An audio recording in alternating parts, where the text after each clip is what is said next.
مباراة صعبة للفريقين.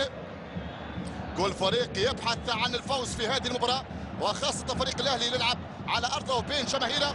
محاولة لمصلحة الفريق المصري. أبو تريكة الآن يعكس كرة عرضية، فرصة الهدف الهدف بضربة رأسية عن طريق عماد متعب. بوتريكة بالمقاس، هي كرة وعماد متعب خارج شباك الحارس سفيان عز الدين لتهتز مدرجات ملعب القاهرة. الأهلي يعلن عن تقدمه في هذا اللقاء، وعماد متعب يقول كلمة التفوق. فرحة كبيرة في مدرجات ملعب القاهرة. دائما جمهور الأهلي مفردات الفرح ومرادفات لم يريد التدخل فيها، يخشى من الإصابة. بينما عماد متعب ارتماء أخيرة لسجل من خلالها هدف التقدم. يظل هذا المهاجم عماد متعب الهدف الثاني. عماد متعب، هي الثنائية لعماد، هي الثنائية لهذا المهاجم الخطير.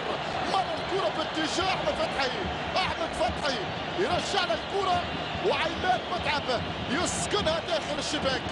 ثنائية لهذا الهدف للمهاجم المهم عماد متعب، يتمكن من زيارة شباك المولودية للمرة الثانية، هذه المرة بتسديدة قوية تسكن الشباك. هذا الهدف بفضل إمكانيات عماد متعب في التسجيل. الأهلي يعلن عن تقدمه هدفين مقابل لا شيء. شوفوا الكرة القوية اللي غلطت سفيان عز الدين، وعماد متعب في المبعد هو وراء المحاولة، مر باتجاه أحمد فتحي هيأ له الكرة، وعماد متعب كيفما جاءت سددها باتجاه المرمى. كرة متعب آخر الطريقة نحو الشباك لتعلن عن ثاني أهداف العمدة مع الأهلي في هذا اللقاء. الأهلي بفضل عماد متعب يتقدم بهدفين مقابل لا شيء، وسط غضب واضح من جانب الحارس سفيان عز الدين. 2-0.